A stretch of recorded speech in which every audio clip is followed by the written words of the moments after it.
सिंध के सरमोड़ शायर सूफी बुजुर्ग हजरत शाह अब्दुल लतीफ भिटाई रहमतुल्लाह जो 281 उर्स मुबारक इंतहाई अकीदत और एहतराम सां विछा में शानदार नमूने मल्हायो वञे।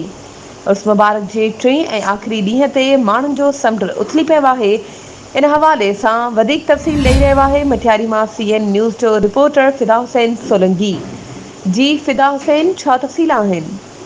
जी बिल्कुल तव्हांखे ॿुधाईंदो हलां त सिंध जे सरमोड़ शाइर ऐं सूफ़ी बुज़ुर्ग हज़रत शाह अब्दुल लतीफ भिटाई रहमतुल्लाह अलैह जो 281 उर्स मुबारक इंतहाई अक़ीदत ऐं एहतराम सां बिटशाह में शानदार नमूने मल्हायो पियो वञे।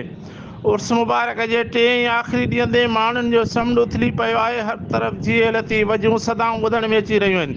अॼु सिंध जो वॾो वज़ीर सैयद क़ाइम अली शाह बिटशाह पहुचंदो, जिते दरगाह ते हाज़िरी भरण खां पोइ हू सूरती हाल में लतीफ़ व्यवहार तक़रीब में शिरकत करे ख़िताब कंदो। महांगाई सबबि मिठाई, किशमिश, फुलनि ऐं ॿियनि शयुनि जी ख़रीदारीअ में घटिताई ॾिसण में अची रही आहे, जॾहिं त म्यूज़िकल प्रोग्राम जे VIP गेट वटि माण्हुनि जो हुजूम ॾिसण में आयो। पुलिस एहलकार दावतनामे जो कार्ड या पास रखंदड़ ऐं सिफ़ारिश माण्हुनि खे अंदरि छॾींदा रहिया, जॾहिं त पास न रखंदड़ ऐं सिफ़ारिश न आणींदड़ ज़ाइरीन खे पुलिस एहलकार प्राइवेट गार्ड दड़का ॾींदे वापसि मोटाइण लॻा।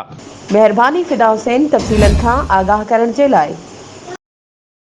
वधीक ख़बरुनि ऐं अपडेट्स जे लाइ असांजे चैनल खे सब्सक्राइब कयो ऐं हा, बेल आइकन खे प्रेस करण न विसारिजो त जीअं असांजी हर नई अचण वारी वीडियो तव्हां ताईं पहुचे।